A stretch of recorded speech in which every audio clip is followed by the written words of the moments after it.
Bonjour à toutes et tous et bienvenue dans cette vidéo où nous continuons le cours de conversion de puissance en étudiant un nouveau système, le transformateur. Alors le rôle d'un transformateur, principalement, ça va être d'élever et d'abaisser les niveaux de tension sur le réseau EDF. Vous savez que le réseau EDF est constitué de lignes basse tension, lignes haute tension, lignes très haute tension. Et pour passer de ces tensions d'amplitude différentes, on va utiliser un transformateur qui va nous permettre de réaliser cette opération avec le minimum de pertes. Donc, l'objectif de cette vidéo, c'est déjà de présenter dans un premier temps ce qu'est un transformateur à travers une petite expérience.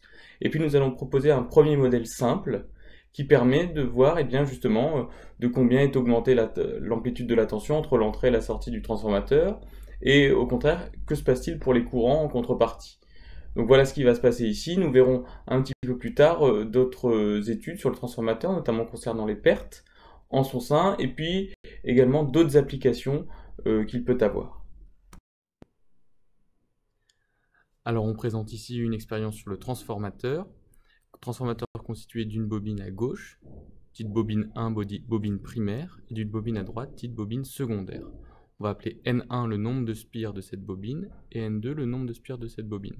Ces deux bobines se relient entre elles par un circuit de ferromagnétique doux, et nous allons alimenter la bobine primaire à l'aide d'une tension ici, qui est représentée en jaune, sur la chaîne 1 de l'oscilloscope, ici une tension alternative à 270 Hz. On va relever la tension observée aux bornes de la bobine 2, et dans un premier temps, nous aurons un nombre de spires sur la bobine 1 qui sera de 500, et un nombre de spires sur la bobine 2 qui sera le double de 1000. Nous allons observer la tension aux bornes de la bobine 2 à l'oscilloscope, sur la chaîne 2 en bleu, qui est sur le même calibre que la chaîne 1, de manière à pouvoir comparer les amplitudes. Donc, nous connectons la bobine secondaire à l'oscilloscope, et nous apercevons que aux bornes de la bobine secondaire, nous avons également une tension sinusoïdale, mais d'amplitude double par rapport à la tension initiale en jaune. Donc, autrement dit, ici nous avons 500 spires, ici nous avons 1000 spires, et nous apercevons que la tension ici est le double de la tension ici. Au lieu de mettre 1000 spires sur la bobine 2, mettons une bobine 2 à 2000 spires. Il me suffit de modifier les endroits entre lesquels je prends la tension, et on s'aperçoit sur l'oscilloscope que sur la chaîne 2, l'amplitude est cette fois-ci multipliée par 4 par rapport à celle sur la chaîne 1. Donc autrement dit, ici nous avons 500 spires, nous avons 2000 spires au secondaire, et nous avons une multiplication par 4 de l'amplitude du niveau de tension entre l'entrée et la sortie. Donc on commence à s'apercevoir qu'il semblerait que le rapport de l'amplitude de la tension de sortie sur la tension d'entrée est égal au rapport du nombre de spires de la bobine secondaire par rapport à la bobine primaire. Autrement dit, si on appelle N2 le nombre de spires ici et N1 le nombre de spires ici, U2, c'est-à-dire la tension aux bornes de la bobine 2, serait égal à N2 sur N1 fois U1. C'est ce qu'on observe à l'oscilloscope. Pour s'en convaincre, peut-être pouvons-nous réduire encore diviser par 2 le nombre de spires au primaire en déplaçant ici ce câble, et on voit que je suis même obligé de changer le calibre de l'oscilloscope pour voir les deux courbes sur l'écran, et je peux même essayer de trouver le calibre qui fait que les deux courbes sont confondues. Là, la courbe jaune est sur un calibre de 1 volt et la courbe bleue sur un calibre de 10 volts. C'est-à-dire que maintenant j'ai un rapport 10 entre cette tension-là et cette tension-là. Rapport que je peux passer à 20 non, pardon. Je suis ici à un rapport de 20, puisque si j'ai doublé encore le nombre de spires au secondaire. Donc vous voyez, ça c'est un transformateur. Ce transformateur permet d'augmenter le niveau de tension entre l'entrée et la sortie, entre le bobinage primaire et le bobinage secondaire. Et ça, c'est très intéressant pour le transport de l'électricité, puisque vous savez que chez vous, vous avez un réseau EDF qui est à 50 Hz et qui délivre une tension de valeur efficace environ 230 volts. Alors que sur les lignes haute tension, alors il y a plusieurs types de lignes haute tension, mais on peut avoir des centaines de kilovolts d'amplitude et de valeur efficace de tension, et donc les transformateurs vont être l'outil qui vont permettre de passer des lignes basse tension aux lignes très haute tension. Alors, nous allons voir que ceci se fait avec une conservation de puissance. Donc si on augmente les tensions, bien entendu on va diminuer les courants, de telle sorte à ce que la puissance qui rentre dans le transformateur, normalement, est égale à la puissance qui en sort, et donc nous allons démontrer tout cela maintenant théoriquement. Alors nous allons essayer de modéliser le fonctionnement du transformateur afin de retrouver la loi reliant la tension de sortie et la tension d'entrée. Alors tout d'abord, faisons un schéma du système, il est ici représenté. Donc nous avons en entrée, en jaune, le bobinage primaire, constitué de N1 spires, et en sortie, en bleu, le bobinage secondaire, constitué de N2 spires. Alors, ces bobinages, au niveau de leur borne, on a représenté deux points, que je redessine ici. C'est ce qu'on appelle les bornes homologues. Alors, que peut-on dire à quoi correspondent ces bornes homologues? Eh bien, regardez si le courant rentre dans ces bornes homologues. Regardez le courant I1 ici, par exemple, il rentre dans la borne homologue du bobinage de gauche, le bobinage primaire, et si vous appliquez une règle de la main droite, vous apercevez que ça va créer un flux magnétique, un champ magnétique qui va vers le haut. De la même manière, regardez I2 qui rentre dans la borne homologue du bobinage secondaire. Si cette fois-ci vous faites une règle de la main droite, vous voyez que le champ magnétique créé par I2 va vers le bas. Autrement dit, il tourne dans le même sens que celui créé par I1, puisque ça va faire une boucle de champ magnétique. Et bien c'est comme ça qu'on va définir les bornes homologues. Ce seront les bornes par lesquelles, si le courant rentre réellement dans cette borne, eh bien les flux magnétiques tourneront dans le même sens. Et donc pour les conventions d'orientation que nous prenons dans ce cours, nous supposons que I1 et I2 sont rentrants dans les bornes homologues, et que U1 et I2 pointent, c'est-à-dire que leur flèche pointe vers la borne homologue. Donc ça, c'est la convention que nous choisissons, de telle sorte que les bobinages primaires et secondaires sont en convention récepteur. On va supposer que le fer utilisé est un fer doux, et qu'en plus sa perméabilité magnétique est infinie. Donc sa perméabilité magnétique relative est infinie. Dernière hypothèse que nous faisons dans ce transformateur idéal, nous supposons que toutes les lignes de champ sont canalisées par le milieu ferromagnétique. C'est-à-dire qu'il n'y a aucune ligne de champ qui s'enfuit du matériau ferromagnétique, elles sont toutes vraiment canalisées et passent tous du bobinage 1 vers le bobinage 2. Donc voilà les hypothèses que nous faisons. Alors, à quoi ça sert de représenter les points des bornes homologues? J'ai oublié de le préciser. Eh bien, c'est que ça, à chaque fois quand je dessine un bobinage autour d'un matériau ferromagnétique, je fais attention à bien montrer le bobinage qui passe par au-dessus ou par en dessous, puis par au-dessus, puis par en dessous.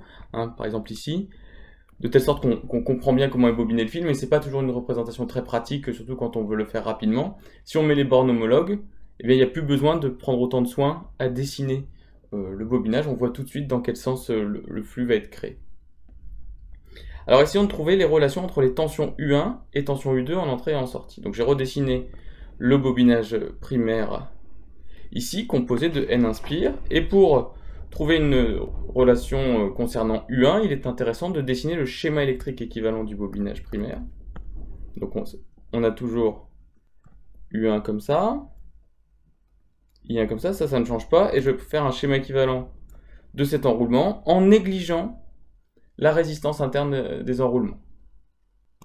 Donc, si je néglige la résistance interne, eh bien, le schéma équivalent est uniquement constitué d'une FEM, que je représente ici, et qui vaut E égale moins D du flux de B sur dt à travers le bobinage, mais le bobinage étant constitué de N spires, c'est égal à moins N1 fois la dérivée du flux vu par une spire sur dt. Donc le flux vu par une spire, c'est en fait le flux qui traverse une section du ferromagnétique, et comme on a la conservation du flux de B dans un ferromagnétique, on peut l'évaluer sur n'importe quelle section du ferromagnétique. Faisons la même chose. Alors, on peut écrire ça, et on peut en déduire, donc, avant de partir sur le bobinage secondaire, que U1, par une loi d'émail ici, est égal à moins E, et donc que U1,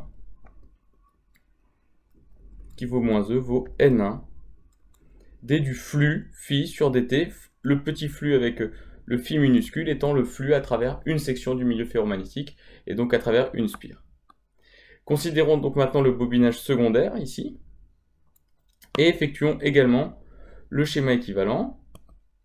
Donc ce qui ne va pas changer, c'est la tension U2 comme ça, le courant I2 que je représente comme ça, et une nouvelle FEM E qui va symboliser le schéma électrique équivalent du bobinage. On néglige encore ici une fois la résistance interne de ce bobinage. Je l'indice E2 afin de la différencier de E ici. elle va être égale à moins d du flux de B à travers le bobinage 2 sur dt. Et de la même manière que précédemment, on en déduit que E2 égale moins N2 d du flux du champ magnétique à travers la section du ferro, cette fois-ci, puisque le bobinage 2 voit N2 fois le flux à travers le matériau ferromagnétique. On en déduit que U2 égale N2 dφ sur dt. Et bien, si nous regardons ce résultat-là, et si nous regardons ce résultat-là, nous pouvons les combiner. Alors, combinons-les ici. Et voir que U2 sur U1 est égal à N2 sur N1. Ce qu'on va appeler M, le rapport de transformation, qui est aussi le rapport du nombre de spires. Et c'est bien ce que nous avions vu dans la vidéo expérimentale. Donc, qu'est-ce que nous venons de démontrer? Nous venons de démontrer que la tension de sortie qu'on observe aux bornes du bobinage secondaire, divisée par la tension primaire, donne une constante, M, qui est le rapport du nombre de spires secondaires sur primaire. Autrement dit, il y a proportionnalité entre la tension de sortie du transformateur et la tension d'entrée. Et donc, comment on va faire pour abaisser le niveau de tension, par exemple en sortie, par rapport à celui d'entrée? Il suffira de mettre un nombre N2 de spires en sortie, au secondaire, plus petit que le nombre N1 de spires au primaire. Au contraire, si on veut augmenter le niveau de tension, il suffira de mettre un nombre de spires N2 beaucoup plus grand que le nombre de spires N1. Donc voilà la propriété fondamentale du transformateur, qui est de créer une proportionnalité entre la tension de sortie et la tension d'entrée, et le coefficient de proportionnalité est réglé par le rapport du nombre de spires entre le secondaire et le primaire. Alors, petite vigilance, attention, ce résultat est-il valable en régime permanent? Eh bien, en régime permanent, les schémas équivalents, par exemple, on trouvait que U1 était égal à N1 dφ sur dt, mais si plus aucune grandeur ne dépend du temps, c'est la définition du régime permanent, eh bien, on va avoir U1 égale 0 et U2 égale 0. Et donc ça, a priori, c'est gênant, puisque on va pas pouvoir faire la division de U2 par U1. On voit que le modèle présenté précédemment pose des problèmes, et donc le transformateur, la division ici proposée, qui se calculait par simplification des dφ sur dt ici et ici, n'est plus possible, et donc le transformateur proposé, la modélisation de transformateur proposée dans le paragraphe juste au-dessus, n'est plus valide. Donc le transformateur, a priori, n'est pas adapté pour des tensions continues, des tensions en régime permanent.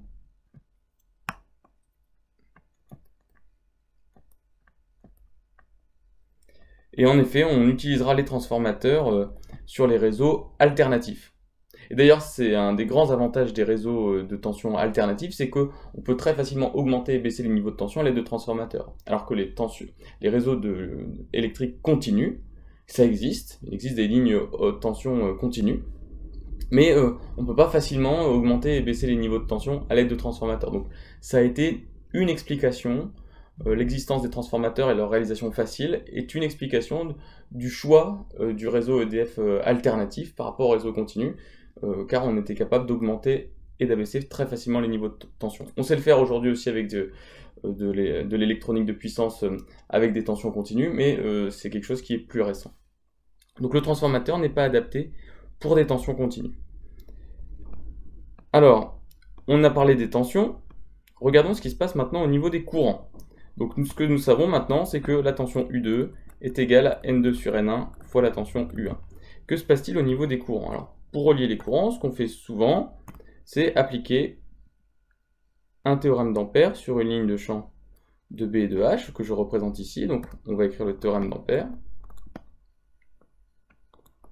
qui nous dit que l'intégrale de H scalaire dl est égale au courant libre enlacé. On l'intègre sur la ligne de champ représentée. Alors, bon, on a déjà fait cet exemple plusieurs fois. H et dl sont collinaires, puisqu'on est sur ligne de champ, donc H scalaire dl donne H fois dl. H est homogène dans le milieu ferromagnétique, on est à section constante, on sait qu'on a la conservation du flux de B, donc la norme de B est conservée dans le milieu ferromagnétique. Et comme B égale mu H dans le milieu ferromagnétique, on a aussi H qui est la norme de H qui est conservée. Donc je peux écrire que ça, je peux sortir H de l'intégrale, avoir H fois dl égale I libre enlacé. Et donc et ça c'est la longueur de la ligne de champ ferromagnétique, donc HL égale I libre enlacé, donc L étant la longueur de la ligne de champ dessinée ici. Alors quels sont les courants libres enlacés? Eh bien il faut regarder les courants qui traversent la surface définie par le contour, donc cette surface-là que je hachure.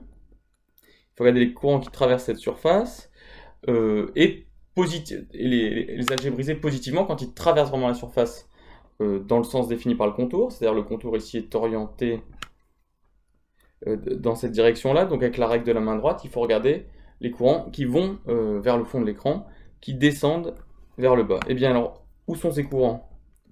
Et bien, on en a un ici, on en a N1 ici, N1 fois le courant I1, et puis on s'aperçoit que du côté I2, ce sont aussi des courants qui vont vers le fond, et cette fois-ci on en a N2.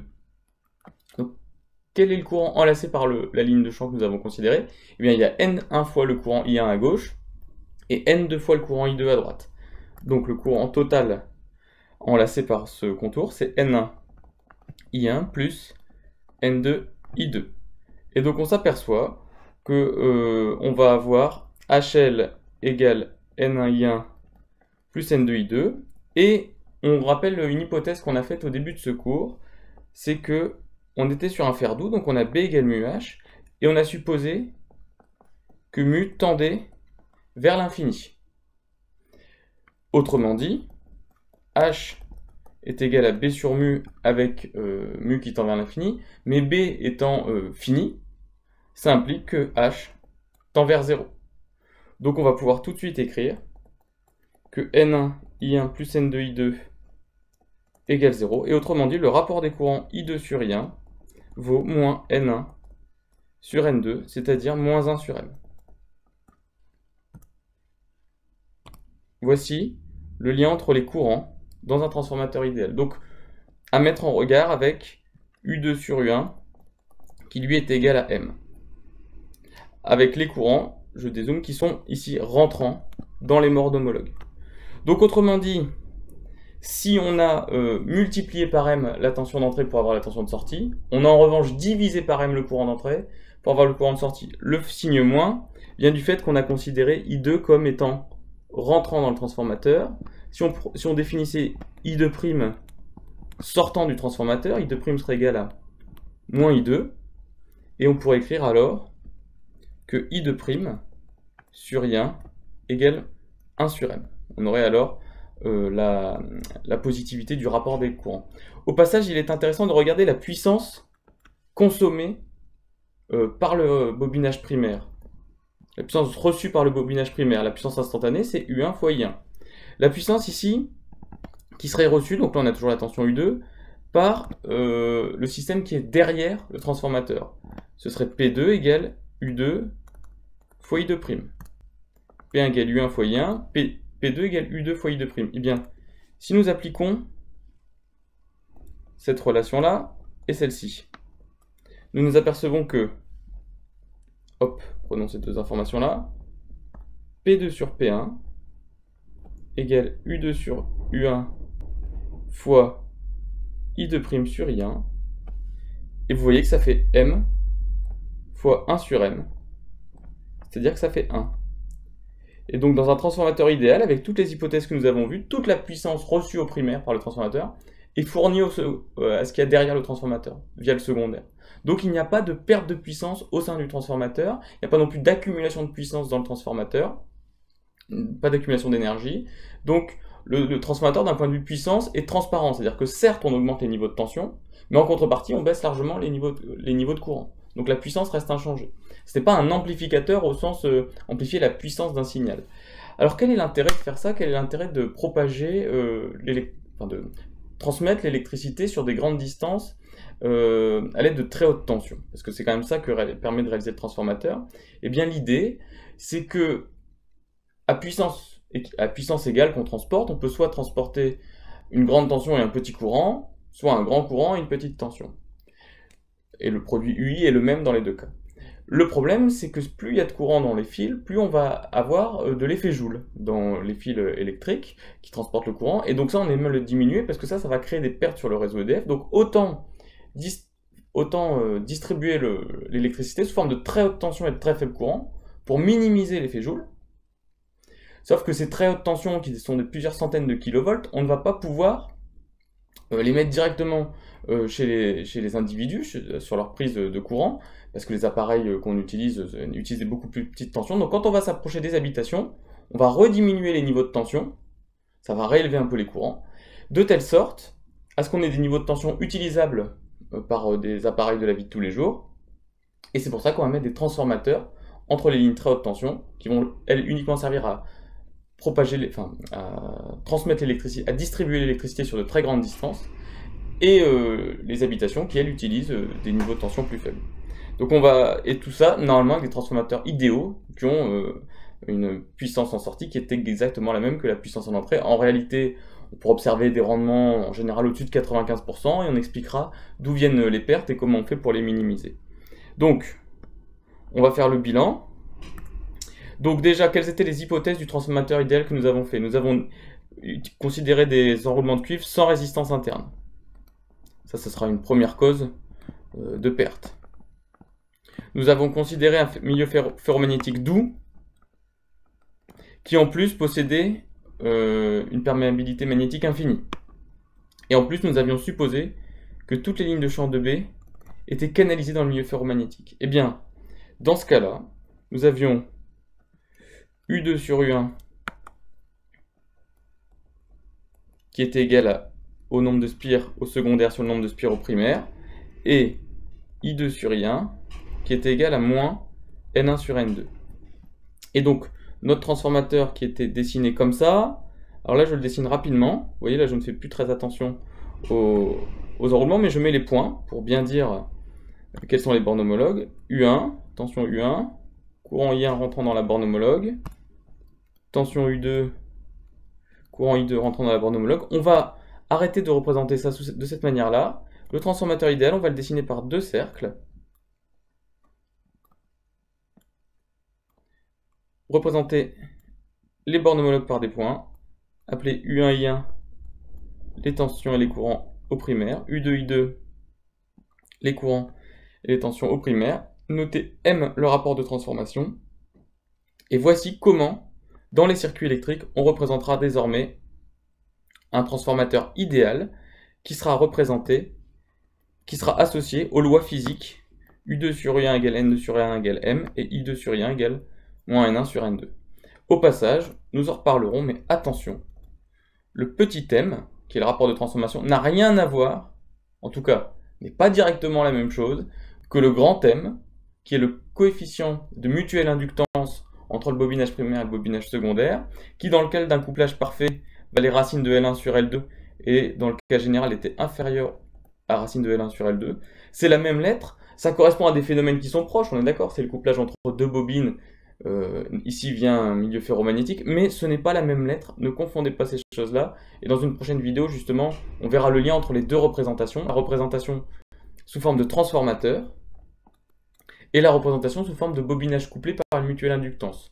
Retenez dans un premier temps que la modélisation sous forme de transformateur, celle-ci, est beaucoup plus simple à manipuler que celle sous forme de mutuelle inductance, c'est pour ça qu'on la préfère ici, mais elle n'est opérante que si on respecte toutes ces conditions ici que nous avons données, et notamment la condition qui est que toutes les lignes de champ 2B sont canalisées dans le milieu ferromagnétique, et donc si elles passent dans le bobinage primaire, elles passent aussi dans le bobinage secondaire. Alors que quand on modélise par un coefficient de mutuelle inductance, on n'a pas toutes les contraintes du transformateur idéal. Donc la modélisation avec la mutuelle inductance, qui est, je vous rappelle, on dessine des bobinages couplés comme ça avec une mutuelle inductance M, une inductance L1 L2, elle est très générale, elle marche dès qu'on a deux bobinages couplés, on peut appliquer cette modélisation.